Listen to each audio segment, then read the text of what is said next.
기도 드립니다. 아멘. 말씀 보시겠습니다. 신명기서 5장 17절입니다. 읽겠습니다. 살인하지 말지니라. 한 번 더 살인하지 말지니라. 지난주는요, 사람이 하나님의 형상으로 지음받았기 때문에 계속 얘기합니다. 함부로 대할 수도 없고 반드시 보호하고 그의 인생을 지켜나가야 한다는 것입니다. 특별히 자살, 안락사, 낙태, 그리고 이 현대사회에서 생명을 경시하는 모든 하나님의 나라의 질서를 거스르는 것이 죄이고, 교회는 약자와 생명을 지키는 공동체가 되어야 할 것이라는 것입니다. 십자가 복음, 그리스도의 복음으로 우리는요, 죽이는 존재에서 생명을 살리는 존재로 바뀌었다라는 것입니다. 교회는 이 세상 문화 속에서 대안을 그리고 생명을 전하는 자들임을 우리는 나누었습니다. 사랑하는 지체 여러분, 6계명은 너무 외우기 쉽죠. 살인하지 말라, 죽이지 말라. 단순히 폭력을 금하는 것이 아니고 하나님 나라의 생명의 질서를 선포한다는 것입니다. 낙태, 자살, 안락사 같은 문제 속에서 약자들을 보호했다. 그리고 생명을 대하는 태도가 전체의 계명 중 6계명에 속해 있음을 말씀드렸습니다. 그리고요, 이 문제는 기독교적 하나님 나라의 그리고 복음적 시각에서 우리는 다시 바라봐야 함을 말했습니다. 여러 가지로 부족했지만 그 부분에서 강조점을 가질 수 있던 것은 무엇이었냐면 우리는 하나님의 형상, 이미지 오브 갓의 지음으로 받았고 그 생명의 주권은 오직 하나님께 있기 때문입니다. 근데요, 그 하나님께서 우리를 대신해서 자신의 생명을 내어 주셨다는 것입니다. 그래서 교회는 그 생명 받은 자로서 죽지 않음을 넘어 생명을 살리고 지지하고 보호하는 공동체가 되었다라는 것입니다.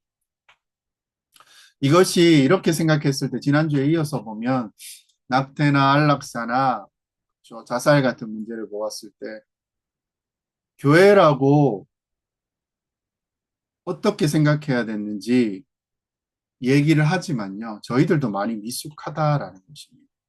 기독교적 사고 안에서 생각해 보면요. 계속 이것을 되뇌이고 또 되뇌어야 할 그런 시간들이 있어야 될 것입니다. 근데요. 학교를 졸업할 때 언제 이것들이 우리에게 분명하게 다가올지 고등학생, 중학생, 아니면 초등학생 모릅니다. 그때. 대학교 졸업하고 20대가 되었을 때 혹은 그 이후를 지나간 자들일지 이 문제뿐 아니라요. 20대에 들어가면 6계명이 멈추지 않죠. 그리고 어디로 갑니까? 간음하지 말지라라는 그 다음 계명으로 넘어갑니다. 결혼, 성 이걸 좀 진지하고 전면적으로 우리는 또 알아야 될 것입니다. 저도 마찬가지입니다. 결혼하신 분들이 이 문제를 인생의 선배들과 그리고 후배들을 위해서 이걸 진지하게 가르쳐야 될 필요성이 있습니다. 저도 솔직히 이렇게 가르칠 여지는 안 됩니다. 아직 그 영역이 안 들어 있으니까요. 그리고 다른 문제가 어떻게 자기 인생으로 준비해 나아갈 건지 성인의 삶 속에서 삶을 시작하고 경제적인 문제들 이런 것들도요. 우리 어른들이 가르쳐야 될 것입니다. 결혼 문제는 어떻습니까? 남편과 아내가 어떻게 살아야 될지를 얘기해야 될 것이고 그걸 또 구체적으로 그런 역경 가운데 어떻게 잘 이겨나갈지를 지도해주는 그것이 교회 내 신앙 선배들의 인생을 지도해주는 것이 지금 너무 많이 필요할 것입니다. 목회자들도 단편적인 부분들밖에 모를 것입니다. 그의 가정생활이나 들었던 부분들. 하지만 그 가운데 계속 보았고 사람의 성향을 아는 사람으로서 가르쳐 줄 수 있는 거죠. 이게 잘 준비되어진 교회는요, 또 더 행복해질 것 같습니다. 이런 거는 뒤에 계명에서 한번 다시 이야기했으면 좋겠고요. 앞에서도 얘기했지만 태아가 사람이라고 생명으로 얘기했을 때 낙태의 문제로 봤었을 때 돌아가 보면요.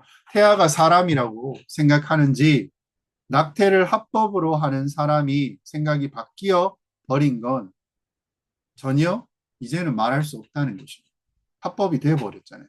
여성이요 자기 결정권이 태아에서 생명 결정권보다 자기가 태아의 결정보다 우선될 수 없는 것입니다.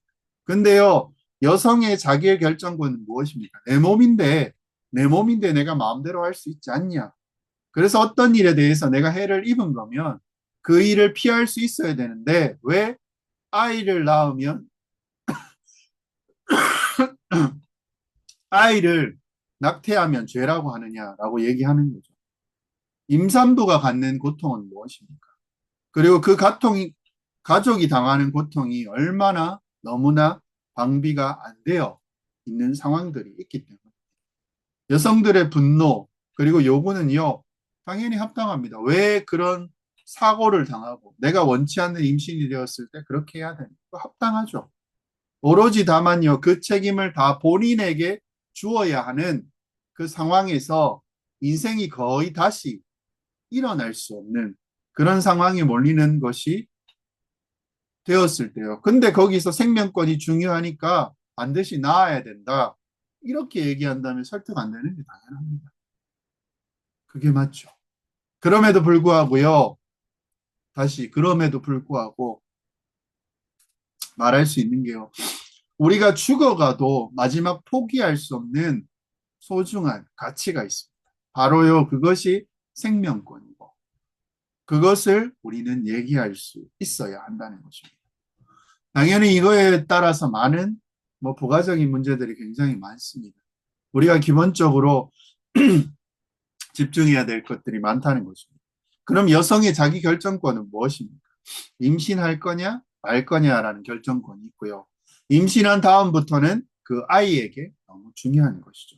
아이의 생명권이 훨씬 중요한 부분이기에 그 부분에 관해서는 결정권이 없다고 보는 거고, 그것을 누가 결정하는 겁니까? 하나님이 하시는 거예요. 임신한 다음. 그 다음에 여성이 자기 결정권에서 늘 그것을 생각할 때 어떤 부분이 있냐면요. 여성들이 너무 큰 고통을 당하니까 그것을 어떻게 그냥 두냐. 그때 태아의 생명권이 우선이다. 근데 여성의 고통을 네가 아느냐. 이 쟁점에서요. 그냥 나오는 겁니다. 그래서 낙태를 찬성하는 사람들, 이것을 합법화시키려는 사람들은 원치 않는 임신을 지속하는 경우, 중단하지 않을 경우에 그의 본인과 가족들이 겪게 될 엄청난 어려움, 비극, 이런 것들을 얘기해서 동정심을 호소합니다. 근데요, 이게 얼마나 부당할 수도 있다는 것입니다. 특별히 아이를 출산했을 때 필요한 사회 제도들이 있어야 합니다. 미혼모, 학생이 아이를 낳았을 때라든지, 고딩 엄마 아빠도 있잖아요. 고등학생이나. 이럴 때요, 대처할 수 있는 제도가 있어야 되는데, 오로지 사회의 비난을 그 혼자 다 감당하고, 버틸 수 있는 힘이 하나도 없는 상태에서 아이를 낳아야 되니까. 그렇게 얘기할 때요, 기독교인들이 이것을 얘기했을 때, 그래도 낳아야 돼 생명이니까 얼마나 무자비하게 보이겠냐는 것입니다. 이런 여지가 있습니다. 그래서요, 참 반인권적이다. 특별히 기독교에서는 어떻습니까? 생명의 위협이 있더라도 임의로 그 아이의 생명을 함부로 취할 수 없다라고 보통 얘기하는데 여성 인권과 생명권에 대해서는 너무 소중히 여기지 않는 태도라고 말할 것입니다. 낙태에 대해서 반대하는 우리는 어떻습니까? 이에 대해서 공감하지 않는 것은 아닙니다. 공감합니다. 근데 너 사실 너무 말뿐이라는 것입니다. 좀 마음이 안 좋은 것도 있지만 실제로 그렇게 많이 하잖아요. 어쨌든 간에요. 말이 중요한 거니까 시작부터 너무 어려운 일들이 이걸 얘기하면 계속 나오게 돼요. 감정적인 호소도 있을 것이고 그 상황들을 보면 어떻게 답을 내려줄 수 없잖아요. 아이를 낳게 될 경우 해당하는 고통과 사회적인 도덕적인 비난과 고통들 경제적인 어려움 때문에 이걸 말로 다 할 수 없다는 것입니다. 비참한 결과가 나올 수 있는 것을 우리가 인정하죠. 특히 남편이 책임지지 않고 있을 때 어떻습니까? 특히 가정을 전혀 돌보지 않고 그리고 잔인하고 그 사람 자체가 그냥 살 수 없는 알코올 중독이나 정신질환이나 폭력으로 계속 일관한다면 아기 엄마가 학생이거나 고등학생이든 대학생이든 정상적으로 아이를 키울 수 없는 상황일 경우에 어떻습니까? 아니면 성폭력, 간음이나 근친상간으로 임시했을 경우에는 특별히 그 임산부가 큰 병에 걸려서 바이러스 때문에 그렇죠. 아이의 심리적인 뭐 상황들의 어려움을 당할 수도 있습니다. 그랬을 경우에 아기가 그 병 때문에 심각한 장애가 예상될 경우가 있습니다. 우리가요, 그 임신 자체가, 그 출산 자체가 큰 고통을, 어려움을 불러올 수 있을 거라는 것은 충분히 예상이 가능하다는 겁니다. 그리고 이 문제를 다룰 때요, 지금 이 문제에 더불어 말하고 있는 여러 가지 문제에 관련 더 많겠죠. 이거 같이 다루지 않으면요, 여기에 사회적 대안이 없다라는 것입니다. 너무 많잖아요. 그럼에도 불구하고 모르는 것도 있으니까. 최악의 경우에도 불구하고 이 태아의 생명권이 더 중요하다라고 보는 겁니다. 이 태아를 하나님의 창조로 본다면, 그때부터 한 인간으로 본다면, 한 생명으로 본다면 그 어떤 경우에도 이것이 더 중요합니다. 그러면 강간, 성폭력, 근친상간 이런 식으로 아이를 임신했을 때는 어떻습니까? 기독교는 어떠냐면 설사 자기가 키울 수 없는 상황이어서 좋은 가정으로 입양을 보낸다 할지라도 어느 누구도 그런 이유로 그 아이의 생명을 빼앗아 갈 수 없다라고 주장을 하는 겁니다. 이건 들여다 볼수록 생각했던 것보다 더 아주 센 문제들입니다. 중요한 문제입니다.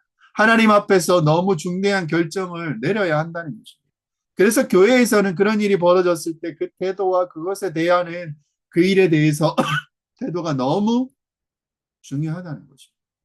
그저 간단히 다른 사람의 인생을 함부로 판단하며 그것에 대해서 죄라고 규정하고 아무런 조치도 취하지 않고 그저 그것을 말하지 않는 것들, 그런 것들, 이 안에 안에서도 도무지 살아낼 수 없겠구나 하는 생각을요 하게 되면서 우리가 함께 살아갈 때 어떻게 이 생명을요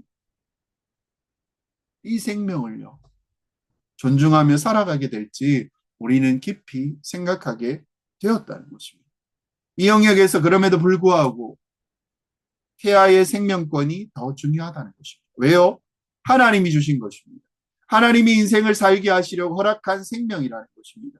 이거 원래 갖고 있는 생기적인 천부적인 중요성 그리고 그 소중한 생명 자체가요. 그 어떤 부모로부터 태어난 것과 상관이 없습니다. 그 아이는 그 아이의 생명 그 자체는 처음으로 경외할 만한 것이라는 것입니다. 그것만으로도요, 감사할 만한 것이고, 그 어떤 것보다 소중하고, 그 어떤 것보다 아름답다라고 생각을 우리가 할 수 있어야 돼요. 근데 우리가 할 수 있습니까? 그리고 그것으로부터 우리는요, 우리의 태도, 우리의 생각, 우리의 감정, 우리의 관계, 뭐 국가의 정책, 사회 의식, 그리고 이것들을 끌고 나아갈 수 있냐는 거예요. 이 안에서도 해결해야 돼요. 이걸 생각해 보아야 돼요. 이게 바로요, 살인하지 말라라는 근본적인 10계명에서 여섯 번째 계명에 담긴 내용입니다. 오직 하나님만이 그 생명의 주인이시다. 그 생명을 중단할 수 있다라는 그 하나님의 주권과 하나님 형상대로 창조된 그 생명을 갖는 그 생명의 소중함이 얼마나 중요한 것인지 아는 사람들이 이 모든 문제를 생각하는 것입니다. 이 사람들의 태도가 이 제6계명을 지키고 있는가 아니면 정말 생명에 대한 하나님의 주권을 제대로 알고 있는가 믿는가 이것을 확인할 수 있는 우리의 바로미터가 된다는 거죠. 우리나라에도 꽤 많은 이슈들이 있을 것입니다. 2020년대 전 19년에요. 뭐 낙태에 대해서 뭐 29조 법 269조와 270조의 낙태에 대해 규정을 가지고 있습니다. 낙태한 여자에 대해서 269조에서 말하고 270조는 의사에 대해 낙태했던 의사에 대한 처벌을 관련하고 있습니다. 관련된 사람들을 처벌하는 낙태죄가 있는데요. 있긴 있어요. 근데 크게 부각되지 않습니다. 뭐 헌법재판소에서 뭐라고 얘기했습니까? 헌법 불합치로 내렸죠. 이유는 무엇입니까? 임신한 여자의 자기 결정권에 대해 너무 제한하고 있어서 낙태죄가 이것 헌법에 대해서 침해의 최소성 그래서 어떤 권한을 가질 때 최소한 침해해야 된다는 그 이용법, 그러니까 낙태를 하는데 그것에 대해서 이용할 수 있는 이용법을 갖추지 못했고 여자가 결정권에 대해서 침해한다는 거죠. 그래서 침해의 최소성을 갖추지 못했기 때문에 태아의 생명 보호라는 공익에 대해서만 일방적이고 절대적인 우위를 부여해서 여성의 자기 결정권을 침해한 것으로 본다라는 거죠. 그러니까 태아의 생명보다 여성의 자기 결정권에 이 더 중요하다는 거죠. 이 부분을 인용한 것입니다. 국가가 낙태를 전면적으로 태아의 생명권은 보호되는 반면 임신한 여성의 자기 결정권이 박탈되었다. 반대로 국가가 낙태를 전면적으로 사용할 경우 임신한 여자의 자기 결정권이 보호되는 반면 태아의 생명권은 이제 박탈되게 됩니다. 따라서 국가의 입법 조치로 하여서 이제 넘어오게 되는 거죠. 다시 해라. 그래서 그 균형점을 찾아야 될 것을 헌법재판소에서 이야기합니다. 오래된 얘기입니다. 이게 만들어진 것은 66년에 만들어졌고요. 그리고 헌법소원이 몇 번 이루어졌고, 뭐 2011년에 헌법에 결정이 났지만 7년 뒤에 또 이렇게 8년 뒤에 바뀌게 된 거죠. 여론이요, 2011년 띄었던 것이 2019년에 이제 바뀌게 된 거죠. 여론이 많이 바뀐 거예요. 왜요? 유엔 여성 뭐 차별 철폐 위원회에서 한국 정부가 낙태 폐지를 계속 거기서 요구를 했었고, 그리고 그것이 국가인권회에서 자기 결정권과 여성의 건강권을 과도하게 해친다, 침해한다라는 의견을 제출했고, 그리고 여성 중에 4명 중에 3명, 뭐 75% 이상이 그것들을 찬성했다는 것입니다. 여성들이 이거 거의 다 낙태죄에 대해서 반대했다는 것입니다. 그래서 강렬하게 제정이 필요했다고 요구하고 일반론적으로 전체를 가지고 낙태죄 폐지를 하면요, 뭐 58%에서 60%인데 반대가 30% 정도밖에 안 됩니다. 근데요, 이거를 정치적인 지지하는 거나 이거 나이하고는 상관없이 그냥 꽤 높게 나옵니다. 반대가. 그리고 찬성도 그렇고요. 그래서 서울 지역은요, 낙태죄 폐지 찬성을 70%보다 그냥 보통보다 10% 이상을 하고 있다는 것입니다. 여론은요, 굉장히 뭐 서구 쪽이나 이런 거는 당연하다라고 생각하는 거예요. 그 의식 속에서 그냥 태아가 생명이라는 의식이 점점 지워지고 있다는 거죠. 이게 헌재의 결정으로 완전한 폐지는 아니었지만 입법부에서는 이걸 잘 결정해 나아갔다는 거죠. 그리고 낙태죄는 결국은 몇 년 전에 효력이 상실되었다는 거죠. 그리고 낙태는요, 모자보건법으로 이제 넘어왔고, 특별법으로 인정하는 경우에 산모의 생명이 위험할 경우, 그리고 근친상간이나 강간일 경우, 준강간일 경우, 혹은 아이가 어떤 장애나 우생학적, 유전적 너무 심각할 때, 이럴 때는 낙태할 수 있다라고 이미 부분적으로 허용해 두었다는 거죠. 근데요, 이것을 헌법재판소에서 폐기 전까지 수정란에서 수정 자궁에 착색된 뒤 이후로 산모의 진통이 개시되기 전까지는 태아로 보고 진통이 개시되셔서 출산을 앞두고 있는데 그 아이를 죽이면 이때부터는 낙태가 아니고 영아살해죄로 넘어간다. 이렇게 되었을 때 이제는 태아로 규정하는 그 기간이 점점 줄어들게 되었다는 거죠. 그래서 결정문에 가장 중요한 게 뭐냐면 태아가 모체를 떠난 상태에서 독자적으로 생존할 수 있을 경우 이게 임신 22주 그리고 그 이후에는 원천적으로 부정되는 것은 아니고 위험이 있을 때 낙태할 수 있다는 거죠. 그러니까 22주 전에는 할 수 있다는 거죠. 그리고 이것이 헌법 불합치 결정에서 났을 때 여성계는 난리가 났습니다. 드디어 승리를 한 것이죠. 해방될 수 있는 한 걸음을 떼었다라고 이야기를 합니다. 이걸 비난할 수만 없습니다. 이렇게 들어가 보면요, 이 문제에 대해서 여성들은 너무나 불리한 위치에 있었다는 것이 맞습니다. 기독교계의 반응은 항상 일관됩니다. 천주교는 어떻습니까? 무고한 생명을 직접 죽이는 죄라는 입장이 변함없습니다. 가톨릭은. 그러면서 말하는 게 임신과 출산에 대한 책임은 남녀 모두가 져야 되고 생명을 보호하는 일은 우리 사회의 구성원들이 모두에게 맡겨진 책임이다. 어려운 환경 속에서도 새 생명을 잉태하는 그 남자와 여자에게 모두 용기를 내어 태아의 죽음이 아닌 생명을 선택하도록 도와줄 수 있는 법과 제도의 도입을 대한민국 입법부 행정부에 강력히 촉구한다. 이렇게 반응을 했다는 거죠. 기독교 천주교 말고요. 우리 기독교계에서는 사실 뭐 여러 가지가 있습니다. 한기총이라는 단체도 있을 것이고, 그리고 한국교회총연합회라는 단체도 있을 것이고, 발표하지 않았습니다. 인권위원회에서는 발표했습니다. 학생들의 인권 문제 뭐 이런 것은 아주 굉장히 안 좋은 의식이라고 발표를 했다는 것이고, 그 중에 뭐 지금은 학생 인권이 많이 올라갔습니다. 그 중에 몇 가지를 보면 태아도 소중한 생명체라는 인식이 부재한 것 아니냐라는 반론을 냈습니다. 그리고 뭐 여러 가지 인권 파괴에 앞장서는 우를 범하고 있음을 또 얘기했다는 거죠. 그 외 여러 기독교 단체는요, 주목할 만한 것이 서울신대, 백석대, 협성대, 세계대학이 내었던 내용입니다. 복음주의 네트워크의 이름으로 이 문제에 대해서 대학생들이 이렇게 발표했습니다. 기독교인으로 태아와 산모, 사회를 위한 낙태를 반대한다. 헌법 불일치, 불합치 판결을 내려 낙태죄를 판결도 아니고 폐지도 안 됐지만 낙태죄 폐지 헌재의 깊은 유감을 밝힌다. 그러나 현행법에 한계가 있는 상황에서 무조건 판결을 반대하기보다 기독교인으로서 할 수 있는 일이 무엇이고 무엇이 잘하는 게 신앙의 의무이고 그렇게 하면서 네 개의 대안을 이야기를 합니다. 의사의 양식적인 낙태의 거부. 만약에 이제 합법화가 되면 낙태를 거부하면 이게 범죄가 될 가능성이 생깁니다.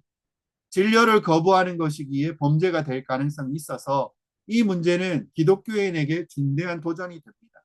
이 문제에 또 하나 낙태 수술 전에 무조건 개인의 결정에 의해서 이것이 아무런 고민 없이 이게 신속하게 시행될 때를 또 우려합니다.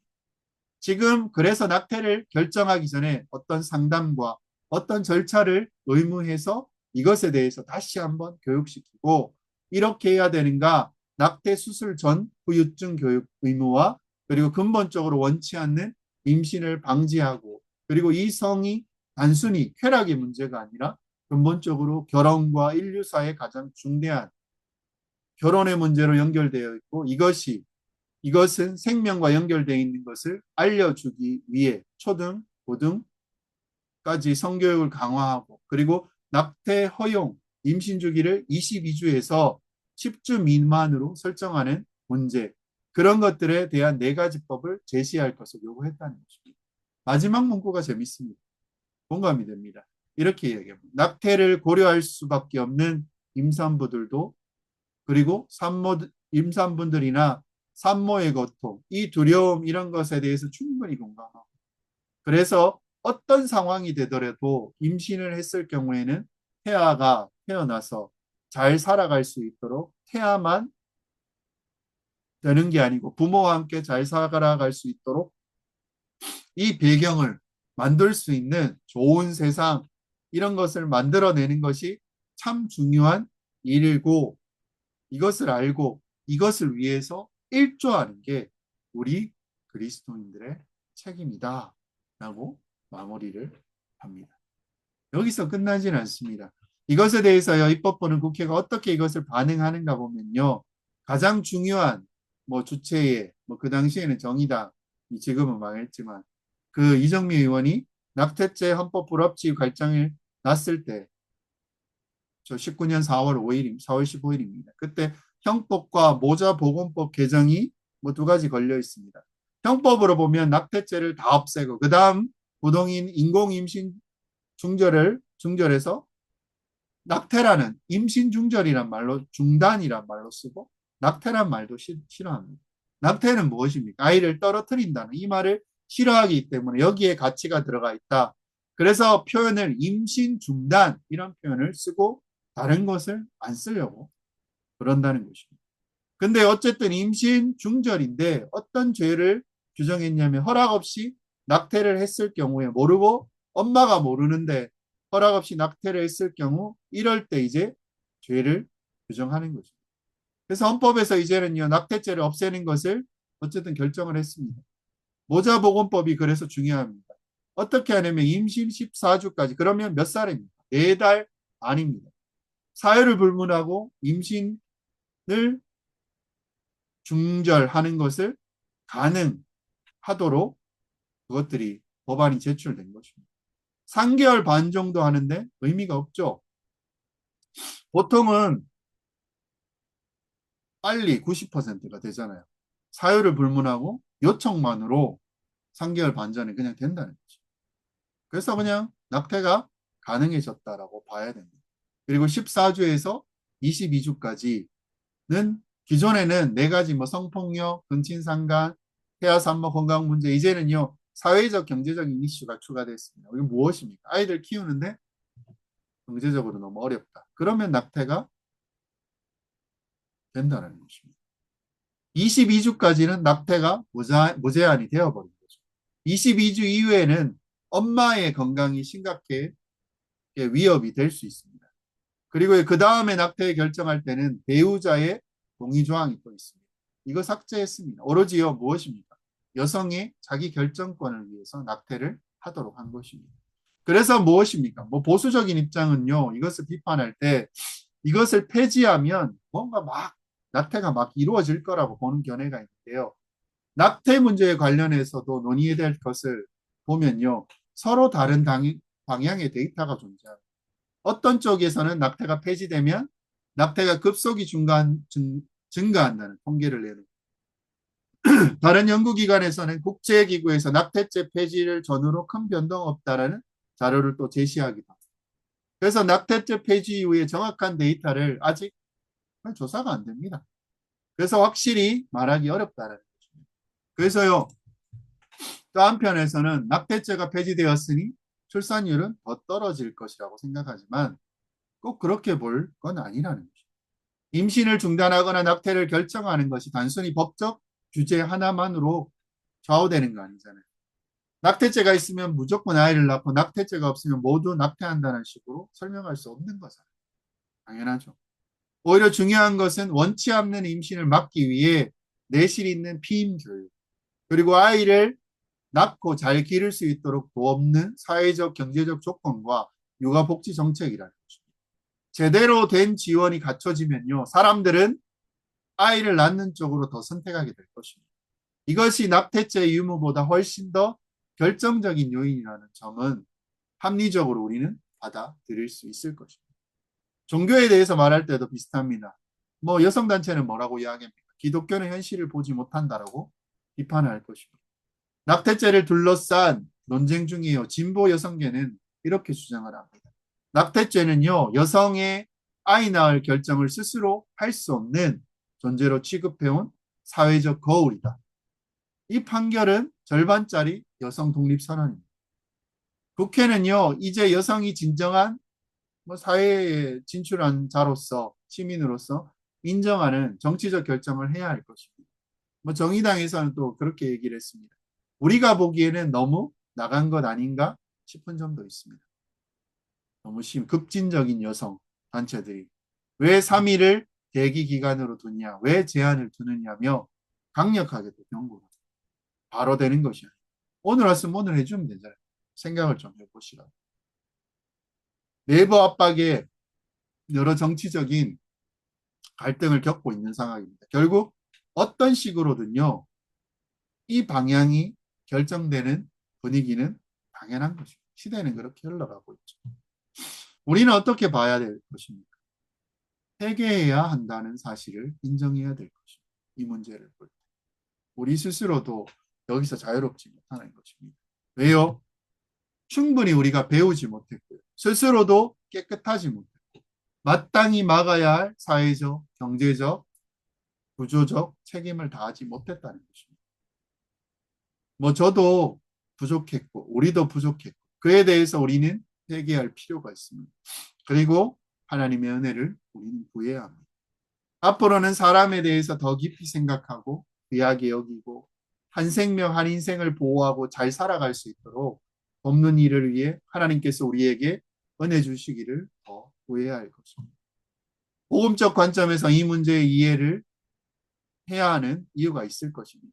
여섯 번째 계명뿐 아니라요. 육 계명뿐만 아니라 모든 계명 앞에 우리는 죄인입니다. 못 지켜요. 누군가는 이 계명에 직접 걸리기도 하고 또 누군가는 다른 방식으로 이 계명을 어기면서 살아갑니다. 사람을 멸시하거나 함부로 대하는 것도 생명을 무시하는 죄라는 것입니다. 결국 누구도 이 문제를 자유롭지 못합니다. 근데요, 우리가 관가해야 할 것은 무엇입니까? 관가하지 말아야 할 것은 무엇입니까? 예수 그리스도의 십자가 보혈의 용서의 능력입니다. 우리가 죄를 고백하고 회개할 때 어떻습니까? 주님의 은혜로 모든 죄를 용서받을 수 있습니다. 또한 과거의 죄 때문에 스스로 포기하거나 무가치한 존재로 무력감, 절망감, 그것도 주님께서 고쳐주십니다. 다시 일어나도록 붙들어 주십니다. 그래서요, 복음과 십자가의 은혜는 우리의 눈을 밝힙니다. 이 복음의 빛을 진실하게 알게 된 사람 어떻습니까? 하나님의 사랑과 성령의 조명하심을 통해 거룩한 지식을 얻게 된다는 거죠. 이 지식 가운데 중요한 것이 바로요, 생명의 소중함과 육계명에 대한 바른 이해일 것입니다. 그러면 우리는 어떻습니까? 낙태나 살인이나 자살이나 안락사, 생명공학적 문제도 있을 것입니다. 복제나 이런 것들 있죠. 그 생명에 관한 모든 문제를 성경적인 관점으로 바라볼 수 있게 됩니다. 사람은 누구나요, 하나님의 형상대로 지음받은 존재로서 존귀합니다. 살아있다는 것만으로도 존중받아야 하고 그 자체로도 놀라운 가치가 있습니다. 성령께서 이 사실을 알게 하실 때 우리는요, 다른 사람을 귀하게 여기고 그들이 잘 살아갈 수 있도록 돕는 삶을 살게 됩니다. 이것이 하나님께서 우리에게 주시는 지혜와 능력입니다. 그리고요, 하나님은 우리에게 이것들을 이루어갈 수 있도록 교회를 주셨습니다. 혼자는 할 수 없는 일이 많습니다. 그래서요, 하나님께서 교회를 주셨고, 교회 공동체가 함께 해야 할 사명들이 있다는 거죠. 특히 다음 세대 자라는 아이들을 위해서 교회는 더욱더 지혜롭게 준비해야 할 것입니다. 원치 않는 임신을 예방하도록 하나님께서 주신 생명과 결혼의 은혜를 소망하게 하고 절제와 순종을 배우도록 할 것이고 건강한 가정을 이루도록 양육해야 된다는 것입니다. 우리는 이미 하나님의 창조 은혜와 예수 그리스도의 대속을 누리고 있습니다. 그래서요, 우리 옆에 있는 사람을 소중하게 여기고 그 생명과 삶을 귀하게 여기는 태도를 가져야 한다는 것입니다. 이것이 교회의 기본적인 방향이 되어야 할 것입니다. 또 불신자에 대한 긍휼함도 더 필요하죠. 그들이 창조주 하나님의 생명을 받은 귀한 존재이고 우리는 그들의 두 번째 생명, 곧 구원의 생명을 얻기를 간절히 바라는 마음 그들을 대해야 합니다. 낙태죄가 폐지되었죠. 그렇다고 해서 아무 일도 하지 않을 수 있는 것은 아니라 오히려 낙태죄가 함부로 시행되지 않도록 국가와 사회 전체가 노력해야 할 것입니다. 법은 사라졌습니다. 그리고 도덕적 혼란은 계속 남아 있습니다. 한국은 오래전부터 국가 차원에서 임실중절과 산하 제한을 해왔습니다. 관행이 있었다는 거예요. 기독교 안에서도 이것들을 지켜왔어요. 사회 전반적으로 큰 혼란이 있었을 것이고 앞으로 이것들이 쉽게 나아질 가능성은 적습니다. 기독교 문화권에서 강했던 서구도요, 국가에서 이미 수십 년 전 낙태죄가 폐지되어 우리가 상상하기 어려울 정도로 넓게 낙태가 인정되고 있다는 것입니다. 이런 흐름 속에서 우리도 그 길을 더 빨리 걸어가고 있다는 것입니다. 앞으로 우리가 맞닥뜨릴 문제는 무엇입니까? 지금보다 더 복잡하고 더 큰 문제들일 가능성이 큽니다. 성적인 자율이나 이런 것들이죠. 동쪽에 있는 우리 사회들, 다음 세대가 겪게 될 문제들은 단순하지 않습니다. 지금도 보고 있잖아요. 이런 문제 생각할 때 우리가 역전시킬 만한 쉬운 가능성은 많지 않습니다. 딸내미 키우시는 집, 안 되면 이혼해.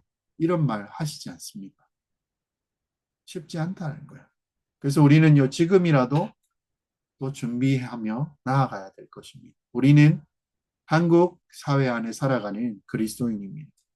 큰 문제를 가지고 있죠. 첫 번째는 무엇입니까? 기독교의 정체성을 어떻게 지켜낼 것인지, 그 다음으로서 빛으로서 역할을 어떻게 감당해야 될지입니다. 각자의 삶의 자리에서 생명의 소중함을 어떻게 이해하고 우리가 실천해야 될지 중요합니다. 생명을 귀하게 여기는 것은 더 탁월하게 이것이 드러나게 해야 되고, 그리고 준비하고 대비하는 과정이 필요하다는 것입니다. 또 무엇입니까? 생명이 소중한 대우를 받을 수 있도록 법적, 경제적 정책들이 반영되도록 우리가 할 수 있는 범위 안에서 여론을 만들어 가봐야 되고, 정책이 바르게 세워질 수 있도록 우리는 참여해야 된다는 것입니다. 지금도 많은 여성들이 분노하고 있고, 현실적인 여러 조건 때문에 이 문제에 대해서 찬반을 나뉘어 이야기해도 동시에 기독교에 대한 반감은 코로나 이후도 그렇지만 계속 높아지고 있다는 것입니다. 진보계는 기독교가 자신들의 이야기 듣지 않고 낙태죄를 하면 그것에 반대를 이야기하고 양보도 없고 무조건 금지다라고 얘기했었던 때가 있습니다. 그리고 우리가 그렇게 가질 것이라고 크게 오해한 것도 사실입니다. 근데 실제로 그렇지 않은 경우도 많다는 것입니다. 많은 기독교인들은 어떤 상황 속에서 여인이 아이를 낳을 때 도무지 버틸 수 없는지, 사회적 분위기가 경제적 조건이 어떤지, 국가가 정책 지원을 무엇이 필요한가, 이 현실적인 고민도 많이 해왔다는 것입니다. 이 부분은 우리가 바꾸어 가야 할 지점입니다. 그렇기 때문에 우리가 어떤 태도와 시각을 가져야 할지 고민해야 될 것입니다. 우리는 인간의 생명에 대한 존중, 그리고 삶의 신성함, 성경적 관점을 꾸준히 말할 수 있어야 됩니다. 한 인간을요, 더 귀하게 여기고 생명을 소중하게 여기고, 그리고 성경이 말하는 분명한 가치가 이것임을 말해야 된다는 거죠. 알고 있습니다. 인간은 결코 우연히 태어나지 않았다는 것입니다. 인생은요, 의미와 목적 그리고 하나님이 주신 사명이 있다는 것입니다. 그래서 우리는 부끄러워하지 않아야 될 것이고 망설이지 말아야 될 것이고 이 진리를 말해야 됩니다. 원하지 않는 임신을 줄이기 위해 우리가 할 수 있는 일도 최대한 해야 됩니다. 이런 이야기를 또 설교를 들을 때마다 고민될 때도 있지만요. 우리가 말하지 않았기 때문에 하나님의 뜻을 진지하게 살펴볼 기회를 잃어버린 것이 아닌지를 또 돌아볼 필요가 있다는 것입니다. 결국 육계명 살인하지 말라는 우리의 삶을 전체를 규정하는 중요한 계명입니다. 우리는 다른 생명을 더 소중히 여기고 어려운 인생을 돕고 잘 살아갈 수 있도록 그리고 이웃을 세워주는 삶을 살아야 한다는 것입니다. 이것이 계명을 지키는 삶이고 하나님이 기뻐하시는 삶이라는 것입니다. 적용해 보려고 합니다.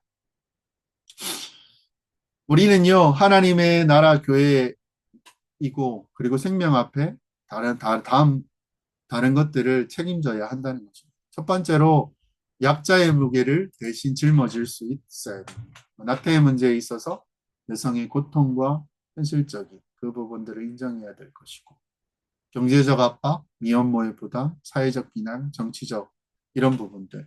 교회가 이런 상황들을 제대로 품어주지 못했다라는 회개를 강조합니다. 그리고 교회는요, 생명의 가치를 전할 뿐만 아니라 그들이 버틸 수 있도록 실제적으로 도움을 줄 수 있는 공동체가 되어야 합니다. 이것이 하나님의 사랑이라는 것입니다. 두 번째로 무엇입니까? 생명의 주권은 하나님께 있다.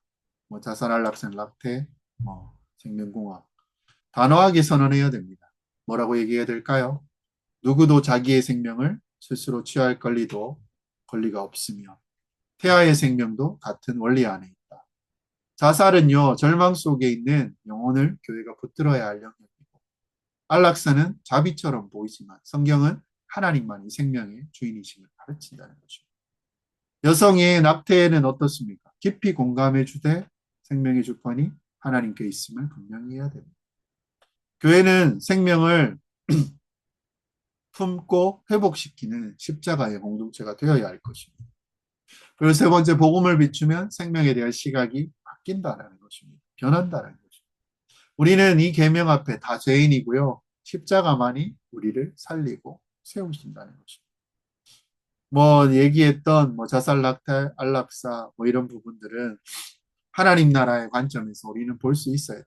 그리고 한 사람 속에 있는 하나님의 형상을 발견할 때 그 눈이 열려지는 것입니다. 네 번째는 교회는 생명을 지키기 위해 공동체적 대안을 세워야 한다는 것입니다. 혼자 할 수 없는 것이 교회입니다.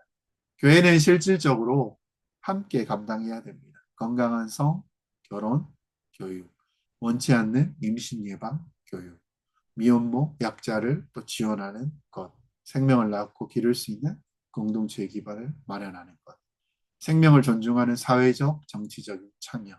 교회는 세상보다 앞서 있어야 됩니다. 뒤처져 있으니까 욕먹는 거죠.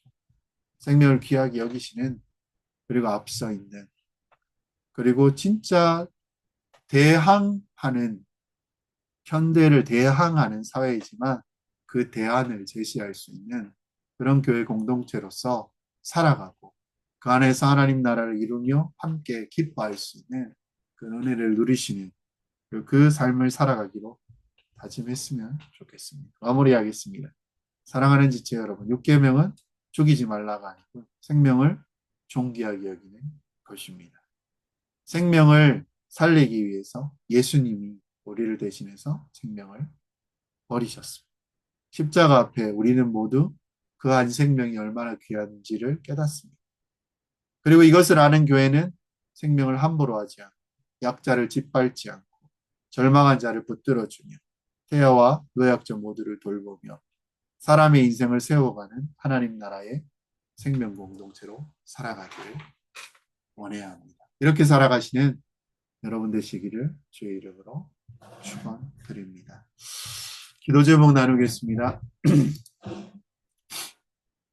모든 생명이 하나님의 형상으로부터 지음을 믿고 깊이 존귀하게 여기게 하여 달라고. 여성, 미혼모, 약자, 외로운 자들의 고통을 공감하고 실질적으로 돕는 교회가 되게 하소서. 자살, 낙사, 낙태 등의 생명을 위협하는 흐름 속에서 보험적 생명관을 지키게 하소서. 성령께서 우리의 눈을 밝혀 한 생명도 하찮게 보지 않는 하나님 나라의 시선을 갖게 하여 주시옵소서. 우리 교회가 생명을 살리고 세우는 십자가 공동체로 세워져 이 나라와 이 도시의 빛과 희망이 되게 해달라고 내 기도 제목 가지고 그리고 각자 가지고 있는 가정과 그리고 주변의 내용들 가지고 함께 기도하며 나가겠습니다. 기도드리겠습니다.